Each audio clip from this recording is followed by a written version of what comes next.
Avant de s'envoler direction Washington ce dimanche, le Premier ministre israélien Benjamin Netanyahou prévient – il ne se laissera pas imposer un cessez-le-feu permanent avec le Hamas.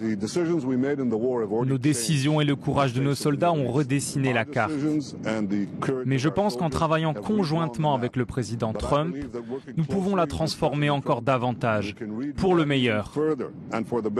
Si ces dernières semaines, Donald Trump a envoyé des messages contradictoires concernant le sort de Gaza, l'administration américaine pousse, elle, pour qu'Israël et le Hamas se dirigent vers la deuxième phase de l'accord de cessez-le-feu. Elle prévoit la libération de tous les otages en échange de centaines de prisonniers palestiniens et le retrait des troupes israéliennes de Gaza. À Tel Aviv, les manifestants et les familles d'otages interpellent directement le président Trump pour qu'il l'obtienne de Benjamin Netanyahou. J'en appelle au président Trump. Faites tout pour que la deuxième étape de l'accord sur les otages soit mise en place. Ça doit être fait. Il faut que tout le monde rentre chez soi et ne laissez pas Netanyahou torpiller la deuxième phase. Faites tout ce qui est en votre pouvoir. Ramenez-les à la maison. Mais le Premier ministre israélien refuse d'accepter un cessez-le-feu permanent, synonyme selon lui d'un maintien au pouvoir du Hamas dans la bande de Gaza. Il a fixé la priorité de son déplacement à Washington, trouver un moyen de défaire définitivement le groupe armé responsable des attaques du 7 octobre. Avant de s'envoler direction Washington ce dimanche, le Premier ministre israélien Benjamin Netanyahou prévient – il ne se laissera pas imposer un cessez-le-feu permanent avec le Hamas. Et regardez bien ici, est-ce que c'est leur interprétation des propos de Netanyahou? Est-ce que ce sont les propos de Netanyahou? Parce que moi, dans ce qu'eux ils diffusent, dans ce qu'eux ils montrent, il n'y a même pas d'écrit, il n'y a même pas de discours rapporté de Netanyahou qui dit les choses qu'on lui prête ou les intentions qu'on lui prête. Et il faut bien regarder la différence ici entre quand il y avait Joe Biden avant et depuis qu'il y a Trump. Quand il y avait Joe Biden avant, il montrait des séquences de Netanyahou qui disaient clairement ce qu'il voulait dire ou ce qu'il voulait faire. Depuis que Trump est arrivé, il ne prend plus de haut les Américains comme il prenait de haut les Américains à l'époque de Joe Biden. Et on ne montre pas des séquences de Netanyahou en train de faire ça et on ne rapporte pas non plus des écrits de Netanyahou en train de faire ça. Et donc ici, moi je ne peux pas considérer que c'est la position de Netanyahou, même si on conçoit bien que Netanyahou et ses anciens alliés avaient pour habitude de torpiller les accords qu'ils avaient avec les Américains. On comprend bien que ce tour-ci, ils sont plus liés par ces accords parce qu'on a compris que si les membres de l'extrême droite qui étaient avec lui avant ont démissionné, c'est parce qu'ils comprennent bien que Netanyahou n'a plus la même influence sur cette administration américaine qu'elle avait avant. Et donc ici, moi je mets entre les guillemets ce qu'annonce France 24 ici. Nos décisions et le courage de nos soldats ont redessiné la carte. Mais je pense qu'en travaillant conjointement avec le président Trump, nous pouvons la transformer encore davantage, pour le meilleur. Voilà. Dans sa déclaration, avez-vous attendu une déclaration de Netanyahou disant que voilà, nous avons signé un accord de cessez-le-feu, mais cet accord de cessez-le-feu dépend de l'avenir et on ne garantit pas qu'elle sera permanente. Il n'a pas fait ce genre de déclaration, mais France 24 lui prête directement ce genre d'intention. Il faut prendre avec des pincettes ce que disent ces médias. Parce que eux, quand ils voient que leur narratif est en train d'être abandonné, c'est comme avec Trump. Quand ils ont vu que Trump ne pouvait pas contraindre les Russes à signer un accord de paix, maintenant, officiellement, Trump est devenu un bon occidental qui va mettre la pression à Poutine. Et donc maintenant, ils essayent, dans toutes leurs publications, d'entrer dans le sens où Trump est en train de mettre la pression à Poutine pour qu'il signe. C'est exactement ce qu'ils sont en train de faire là. Plutôt que de montrer que Netanyahou est obligé de s'adapter aux exigences de Trump, ils essayent de dépendre que Netanyahou reste fort et que pour lui, le changement d'administration américaine ne change rien. En cas de besoin, il peut annuler les accords qu'il a signés avec les Américains. Si ces dernières semaines, Donald Trump a envoyé des messages contradictoires concernant le sort de Gaza, L'administration américaine pousse, elle, pour qu'Israël et le Hamas se dirigent vers la deuxième phase de l'accord de cessez-le-feu. Elle prévoit... Et ici, ce que je trouve bien, c'est que les Américains, eux, contrairement à Joe Biden, qui était parti dans la folie de Netanyahou, de croire qu'ils allaient pouvoir éradiquer le Hamas, ils se sont fait à l'idée qu'ils ont échoué. Et que maintenant, les dirigeants israéliens doivent faire avec le Hamas, qu'ils le veuillent ou pas. Parce que c'est eux qui ont leurs otages et, contrairement à ce que l'on pensait, ils ont l'air d'être encore plus vigoureux qu'avant, malgré tout ce qu'ils ont subi. Et vous avez vu qu'ils ne sont pas non plus désavoués par leur population, parce que comme vous le verrez dans la vidéo qui va sortir aujourd'hui sur ma chaîne principale, les Gazaouis veulent tous rentrer chez eux là où il y a le Hamas. Et donc même Trump va être obligé de se rendre compte ou de faire avec cette réalité-là. Voilà la libération de tous les otages en échange de centaines de prisonniers palestiniens et le retrait des troupes israéliennes de Gaza. À Tel Aviv... Et c'est surtout ça qui doit faire mal aux gens de l'extrême droite et aux pro-sionistes. Parce qu'eux, ils pensaient qu'ils s'étaient accaparés Gaza, alors qu'on leur dit qu'il faudra qu'ils sortent. Et c'est l'administration américaine qui leur fait comprendre ça. Même si Trump, dans un premier temps, avait dit qu'il voulait un cessez-le-feu, il voulait qu'ils partent. Et après, il a dit qu'il voulait vider Gaza, il voulait faire aux Gazaouis des maisons dans d'autres endroits dans les pays arabes. Ici, on vous dit que l'une des exigences est de passer à l'étape 2 du cessez-le-feu et que de faire dégager l'armée israélienne de Gaza. Et ça doit leur foutre la rage. Les manifestants et les familles d'otages interpellent directement le président Trump pour qu'il l'obtienne de Benjamin Netanyahou. J'en appelle au président Trump. Faites tout pour que la deuxième étape de l'accord sur les otages soit mise en place. Ça doit être fait. Il faut que tout le monde rentre chez soi et ne laissez pas Netanyahou torpiller la deuxième phase. Faites tout ce qui est en votre pouvoir. Ramenez-les à la maison.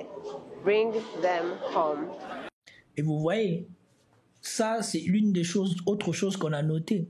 Contrairement à l'époque de Biden où les gens savaient déjà qu'ils n'avaient rien à espérer de Blinken et de Biden et ils ne les appelaient pas à la rescousse, ici vous avez la population israélienne qui a bien compris que la donne a changé et que ce n'est pas Netanyahou qui maîtrise l'agenda de ce qui se passe à Gaza désormais. Que si jamais Netanyahou veut continuer ce que nous verrons dans la suite, sa campagne en Cisjordanie comme ils sont en train de faire en ce moment, ils sont bien obligés d'accepter les conditions de l'administration actuelle et que tout le monde sait, tout le monde a compris et tout le monde a accepté que s'il y a eu un accord pour que les otages soient libérés, ce n'est pas de la volonté de Netanyahou, c'est la volonté de Donald Trump. Et donc ici, les Israéliens, ils n'en ont plus rien à faire même de Netanyahou. Ils n'implorent plus rien à Netanyahou. Ils implorent à celui qui a tordu le bras à Netanyahou. Comme les sionistes essayent d'éviter ce narratif, mais comme tout le monde l'a compris. C'est parce qu'on lui a pris le bras, on lui a mis sur le papier, on lui a fait signer et il n'a pas le choix. Et donc tout le monde appelle celui qui a forcé le bras plutôt que Netanyahou, parce qu'on sait que si ça ne tenait qu'à lui, la situation aurait continué. Et non pas pour l'intérêt de son pays, mais pour ses intérêts personnels. Et s'il veut maintenant apporter ça là-bas en Cisjordanie, c'est parce qu'il veut éviter à tout prix ce qui va lui arriver quand ça sera fini. Sans parler de ce qu'il est en train de faire en ce moment au Parlement sioniste. Ils ont adopté une loi comme quoi ils peuvent s'approprier les terres des Palestiniens en Cisjordanie. Personne n'en parle, mais ils ont déjà fait ça. Ils sont en train de raser la Cisjordanie pour favoriser l'implantation des colons en Cisjordanie. Peut-être que nous le verrons dans la deuxième vidéo. Mais le Premier ministre israélien refuse d'accepter un cessez-le-feu permanent, synonyme selon lui d'un maintien au pouvoir du Hamas dans la bande de Gaza. Regardez comment il dit ça. Quelle preuve nous donne-t-il que Netanyahou refuse? Netanyahou refusait bien avant, ça fait depuis le début que Netanyahou refuse ça. Mais quelles preuves ont-ils depuis que l'accord a été signé que Netanyahou refuse? N'est-ce pas déjà ce que ses alliés d'extrême droite avaient dit, qu'ils refusaient que cet accord de fait ne rentre même en application? Elle est rentrée en application, ils ont démissionné. Il est encore plus affaibli qu'avant. Mais Il refuserait au nom de quoi? En faisant quoi? Qu'a-t-il fait pour montrer qu'il refuse? Il a fixé la priorité de son déplacement à Washington, trouver un moyen de défaire définitivement le groupe armé responsable des attaques du 7 octobre. Ben bien sûr. Si après toutes les bombes qu'il a mis dans la tranche de Gaza, si après tout ça, il n'a pas trouvé les moyens de les faire plier, bien évidemment, c'est là maintenant qu'on lui a dit de signer un cessez-le-feu qu'il va trouver les moyens de le faire plier. Et donc, partons sur l'autre actualité que nous avons vue avant, et ça c'est le plus grave, c'est que maintenant, ce qui se passe en Cisjordanie, avec l'actualité foisonnante entre le Goma, le Congo, l'Ukraine, Trump lui-même, tout le monde oublie ce que ces gens-là sont en train de faire en Cisjordanie. Et qui est encore plus grave. Parce que là-bas, au moins, le Hamas n'y était pas le 7 octobre. Une immense détonation et des nuages de fumée noire qui s'élèvent au-dessus de Jenin. La ville du nord de la Cisjordanie occupée a été ciblée dans une dizaine de points par l'armée israélienne dimanche. Plusieurs bâtiments étaient visés. Dans le cadre de l'opération de lutte contre le terrorisme, l'armée israélienne a détruit plusieurs bâtiments à Jenin qui servaient d'infrastructures terroristes. L'agence officielle palestinienne Wafa évoque la destruction de 20 bâtiments dans la partie est du camp de Jenin, où des explosifs avaient été installés. Un peu plus tôt, l'armée israélienne publiait ces images du village de Kabatia, plus au sud, où un véhicule bombardé et détruit était occupé selon Israël par les membres d'une cellule terroriste. L'État hébreu poursuit ce dimanche son opération militaire d'ampleur en Cisjordanie occupée. Plusieurs autres zones ont été visées, causant la mort d'au moins 2 personnes, dont un homme de 73 ans, selon les autorités palestiniennes. Des raids menés à l'occasion de l'offensive Mur de Fer débutée le 21 janvier dernier contre des combattants affiliés au Hamas et au djihad islamique. Depuis, 900 personnes ont été tuées, selon le ministère palestinien de la Santé. Voilà. La vérité que tout le monde oublie, ou en tout cas la réalité que tout le monde est en train d'oublier, c'est que pendant que on ne parle presque plus de Gaza et qu'on est focalisé sur la baisse des tensions due à la libération des otages, de l'autre côté s'intensifient les choses en Cisjordanie. On détruit des quartiers, comme on a fait en Libye. On exécute les gens par le simple fait de dire que voilà, c'était des terroristes, pam, on bousille tout, et on en est déjà à 900 personnes décédées. Et donc, ce qu'il faut comprendre, c'est ça. C'est qu'eux là ne s'arrêteront pas. Et probablement, comme on va le voir dans la vidéo d'aujourd'hui, ils vont continuer à manger la Cisjordanie jusqu'à ce qu'il n'en reste plus rien. Et si les gens ne se réveillent pas, si la communauté internationale ne se réveille pas, si les pays arabes ne se réveillent pas, eh ben, il n'y aura plus de Palestiniens dans cette zone du monde. Parce que désormais, on a l'impression que ces gens-là sont plus nombreux que les Palestiniens dans cette zone-là. Et voilà pourquoi je milite jusqu'à maintenant pour qu'on ferme, on abolisse, on abroge ce Conseil de sécurité de l'ONU. Parce que c'est à cause de ça que cette situation continue. Si la décision du Conseil de sécurité de l'ONU devait être reportée à la majorité de l'Assemblée de l'ONU, de l'Assemblée générale, je vous garantis que des résolutions contraignantes sur Israël auraient déjà été adoptées et seraient déjà rentrées en application. C'est parce que le droit de veto existe qu'au moment opportun, on permet toujours à Israël de continuer à faire ce qu'elle fait là. Et ça, c'est déplorable. Et bien évidemment, on en parle, mais vous voyez que ça n'a quasiment pas d'impact. Ces gens-là, comme je le disais ou comme je l'avais théorisé, à Gaza, ils nous ont monté le niveau d'horreur ici, tellement haut, que maintenant ce qui se passe en Cisjordanie est presque considéré comme normal, alors que non, c'est pire. Et tout ça se fait dans le silence et dans la normalité la plus normale.